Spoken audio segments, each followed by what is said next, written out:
얼마 전에 요 골목에 복도에 아이들 3명이 서 있습니다.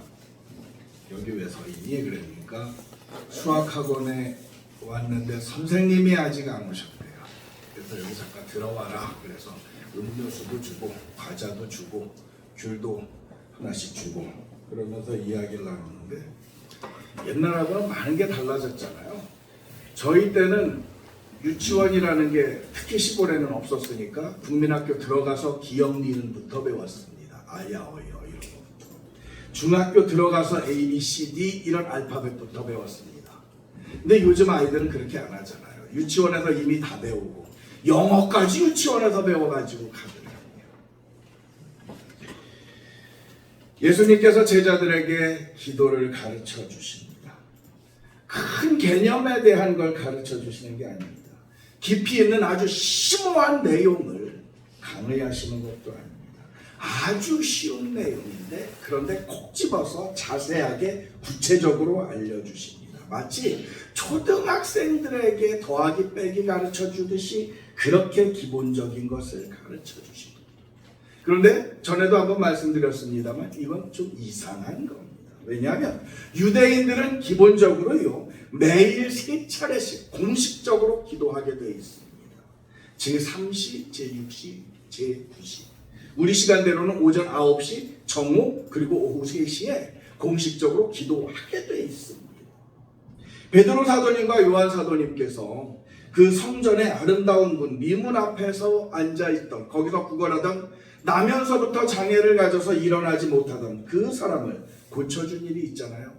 이것도 바로 제6시, 그러니까 우리식으로 얘기하면 정오, 그 기도 시간에 성전에 올라가서 기도하려고 이 사도님들이 갔다가 만난 겁니다. 그래서 유대인들은요, 이 정해진 시간이 되면 누구나 예외 없이 기도합니다. 바쁜 사람들은 자기의 집에서나 아니면 삶의 자리에서 기도를 하고요. 조금 여유가 있는 사람은 성전에 가거나 아니면 회당에 모여서 기도를 했습니다. 그리고 그 이외에도요, 아침, 점심, 저녁 식사 때마다 기도합니다. 아침에 일어나서 기도하고 잠자기 전에 기도합니다.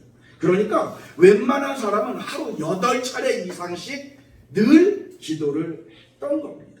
그것도요 아무렇게나 기도하는 것이 아닙니다. 그 때마다 기도하는 기도문이 정해져 있습니다. 그걸 다들 외우고 있습니다. 그래서 그 기도문에 따라 기도를 했던 것이죠. 그런데 이런 사람들에게 예수님께서는 왜 그 기도의 초보적인 내용을 가르치고 계실까요? 왜냐하면 우리 주님께서 보실 때 그들의 기도는 믿음의 기도가 아니었습니다. 하나님과 대화하는, 하나님께 직접 말씀드리는 그런 기도가 아니었습니다. 중언부언하는 것이었습니다. 무슨 주문을 외듯이 그냥 습관처럼 읊조리는 것에 불과했다는 겁니다. 내용 없는 빈 껍데기였다는 거지요. 그래서 그들의 기도는 하나님께 상달되지가 않았습니다. 물론 그들의 기도는요, 형식적인 것 잘 갖춰졌습니다.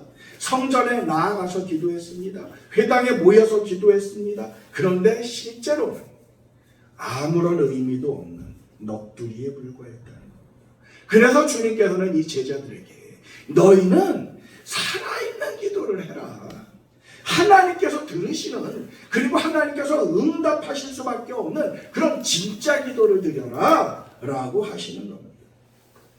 그렇다면 그런 능력의 기도의 출발점은 어디일까요? 그건 바로 하나님께서 어떤 분이신지 그걸 알고 기도하는 겁니다. 하나님께 기도하는 나, 그리고 기도를 받으신 하나님, 이 둘의 관계가 어떠한 것인지 그걸 분명히 인식하고 기도해야 한다는 겁니다. 그래서 오늘 본문에 예수님께서 기도를 가르치시면서 첫 마디를 이렇게 시작하라 말씀합니다. 뭐라고요? 하늘에 계신 우리 아버지여. 왜 기도의 시작을 이렇게 하라고 말씀하셨을까요?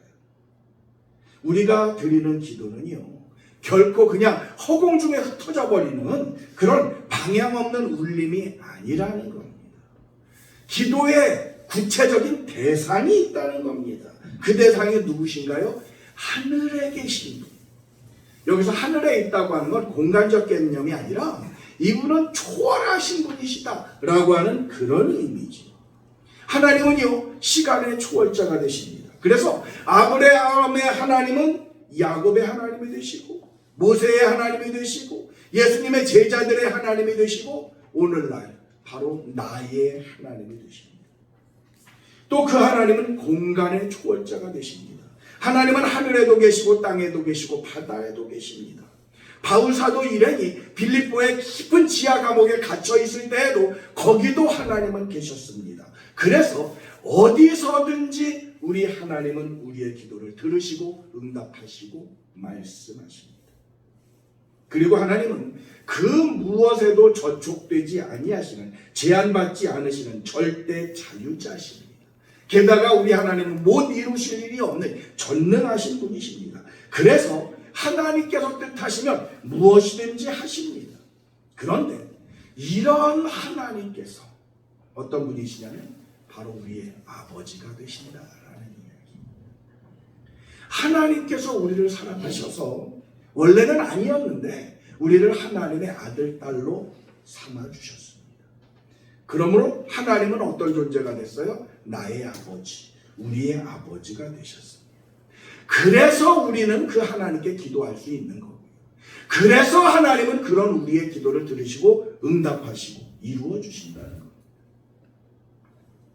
우리가 하나님께 기도할 수 있는 자격이 다른 것 때문에 있는 게 아닙니다. 우리가 하나님의 자녀예요.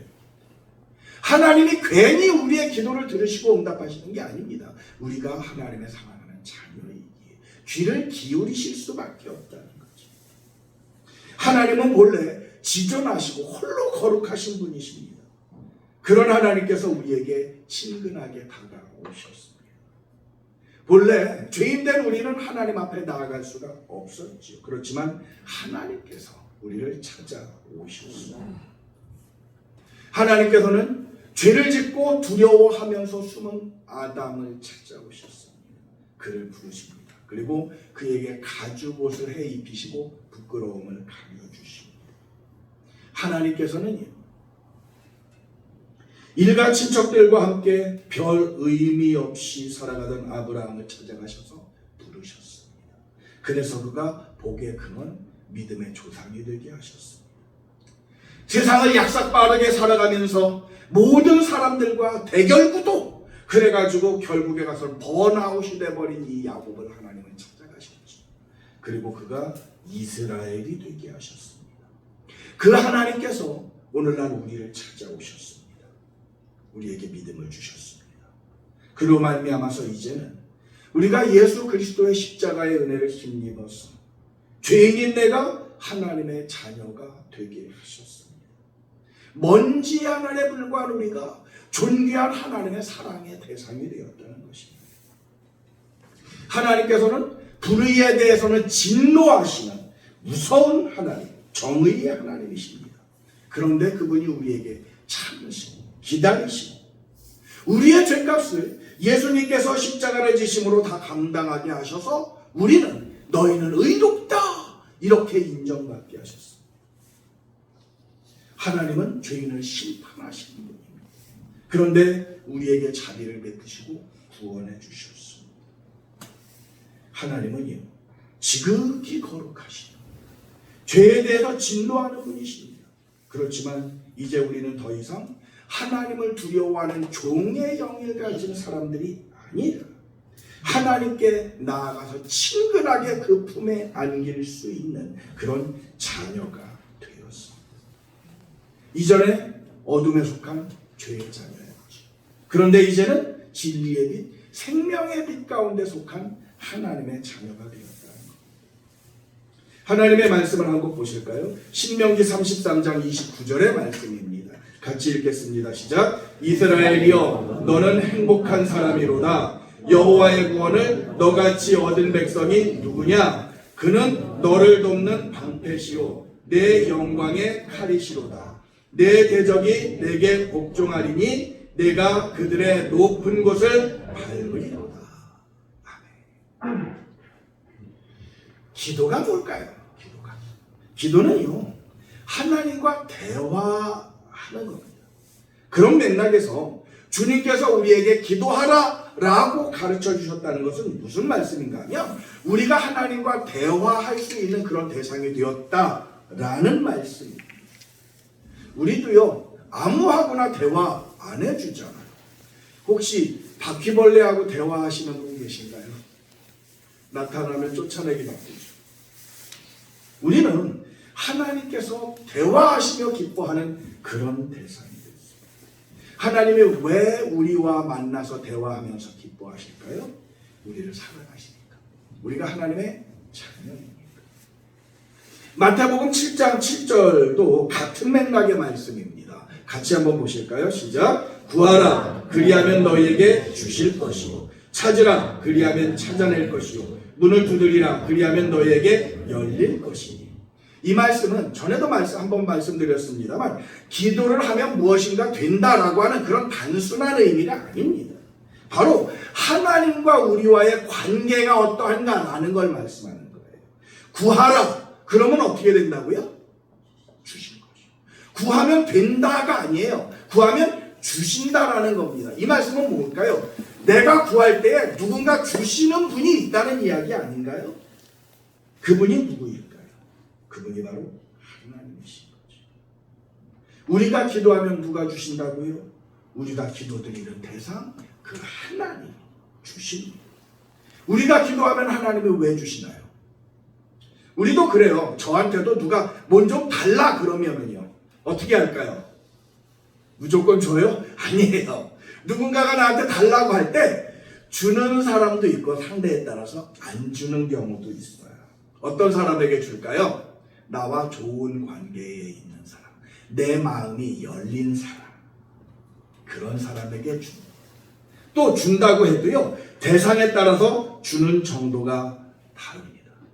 누구에게는요, 조금 요만큼까지 줄 수 있고 어떤 사람에게는요, 많이 줄 수 있어요. 지인에게 주는 것과 내 가족에게 주는 것은요, 정도가 차이가 있습니다. 가족에게, 자녀들에게는 거의 한계가 없이 줍니다. 내가 좋아하는 사람에게 좋아하는 만큼 줍니다. 그런데 하나님께서는요, 우리가 구할 때 어느 정도까지라고 하는 한계를 정하셨을까요? 안 정하셨을까요? 그리고 실제로 하나님께서는 우리에게 무엇까지 주셨다고요? 당신의 외아들까지. 왜요? 우리도 하나님의 또 다른 자녀이기 때문에. 예수님이 맏아들이시고 우리는 그 뒤에 양자가 된 두 번째 자녀라는 것. 로마서 8장 14절과 15절의 말씀을 같이 보시겠습니다. 시작. 무릇 하나님의 영으로 인도함을 받는 사람은 곧 하나님의 아들이라. 너희는 다시 무서워하는 종의 영을 받지 아니하고 양자의 영을 받았으므로 우리가 아빠 아버지라고 부르짖느냐. 그리고 또한 우리가 하나님의 자녀가 되면 어떤 변화가 생기는지 비유적으로 보여주는 말씀이 있습니다. 시편 1편 3절을 보시겠습니다. 시작. 그는 시냇가에 심은 나무가 철을 따라 열매를 맺으며 그 잎사귀가 마르지 아니함 같으니 그가 하는 일은 다 형통하리로다. 예레미야 17장 8절의 말씀을 같이 보시겠습니다. 시작. 그는 물가에 심어진 나무가 그 뿌리를 강변에 뻗치고 더위가 올지라도 두려워하지 아니하며 그 잎이 청청하며 가무는 해에도 걱정이 없고 결실이 그치지 아니함 같으리라. 시냇가에 심긴 나무처럼 그렇게 된다는 겁니다. 그리고 이 두 본문에서요, 심겼다라고 하는 말은 처음부터 그곳에 심겨졌다는 뜻이 아닙니다. 옮겨 심어졌다는 그런 뜻이에요. 옮겨 심어졌다는 건 뭘까요? 이전에는 다른 데 있었어요. 그런데 물가로 옮겨 심겨졌어요. 유대인의 혈통을 가진 사람만 그런 것이 아닙니다.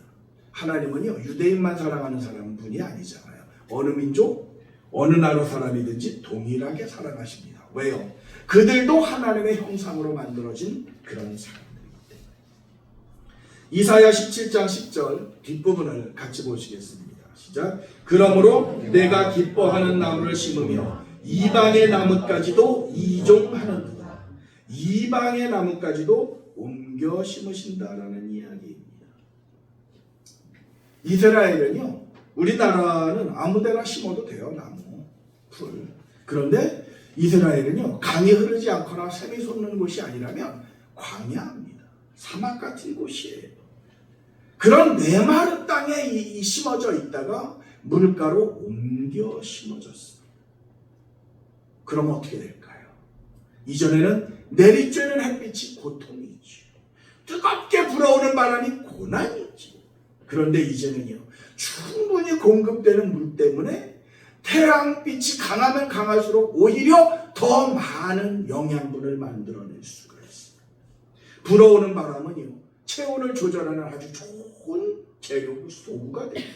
그래서 좋은 열매를 풍성하게 맺게 됐습니다. 삶 자체가 풍성해졌습니다. 언젠가 해외 토픽에 아타카마 사막의 기적이라는 그런 기사가 올라왔습니다.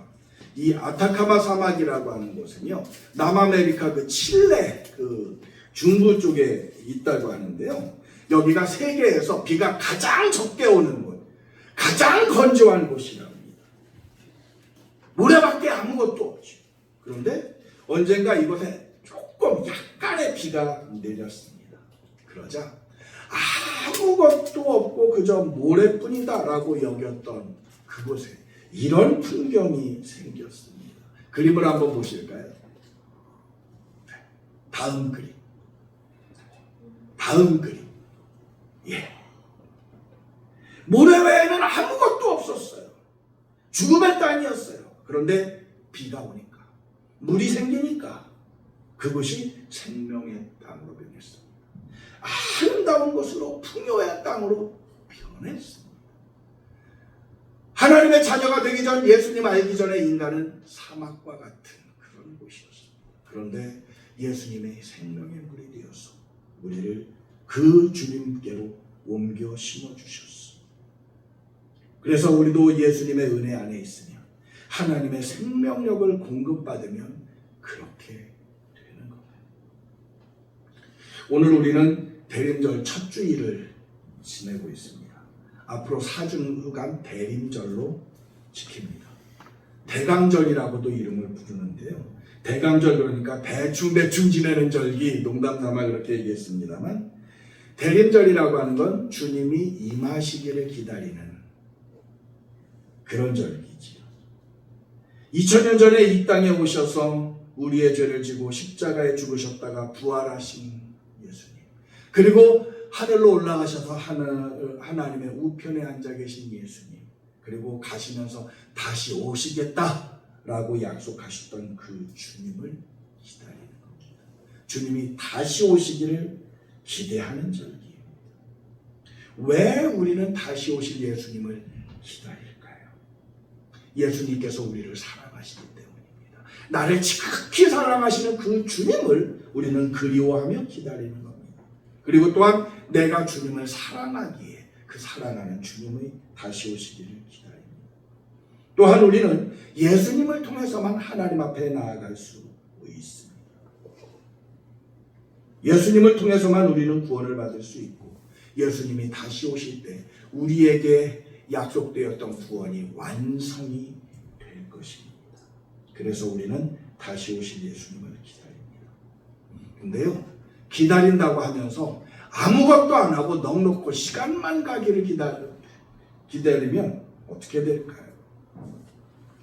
우리나라가 1988년도에 올림픽을 개최했습니다. 2002년에는 월드컵 축구를 일본하고 함께 공동 개최했습니다. 그 행사를 유치하고서는요, 몇 년 동안 많은 국력을 쏟아가면서 많은 인원을 투입하면서 준비를 했습니다. 그래서 행사를 무사히 마쳤습니다. 만약 이 준비를 소홀하게 대충 했으면 어떻게 됐을까요? 주님이 다시 오실 때, 그때 우리가 주님을 맞을 준비가 안 된 모습이라면 어떻게 될까요? 마태복음 25장에 열처녀의 비유라고 하는 제목이 붙은 그런 구절이 있지요. 혼인 잔치가 열렸습니다. 신랑을 맞아서 잔치에 참여하려면 등에 기름이 준비가 되어야 합니다. 신부의 친구 10명 중에 5은 지혜가 있어서 미리 등에 기름을 준비했지만 준비하지 못한 5 친구들은 바깥에 버려지고 쫓겨났다는 이야기입니다. 물론 잔치야 참석 못하면 조금 서운한 정도겠지만 그러나 천국은요 못 들어가면 이건 큰일입니다. 며칠 전에 수능을 쳤습니다만 수능 같은 시험이요 재수라도 할 수 있지요. 그렇지만 다시 오실 예수님을 맞이하는 것은요 단 1회성 있는 겁니다. 다시는 기회가 없습니다. 이때 준비를 잘해서 온전히 기쁨으로 주님을 맞이해야 하겠습니다. 우리를 사랑하기 때문에 임마누엘 하셔서 우리를 구원하신 예수님께서 언젠가 다시 오실 겁니다. 하나님께 기도할 수 있는 하나님의 사랑받는 자녀다. 그때를 잘 준비하는 지혜로운 성도님들이 되시길 주 예수님으로 축복합니다. 우리 함께 찬양하십시오.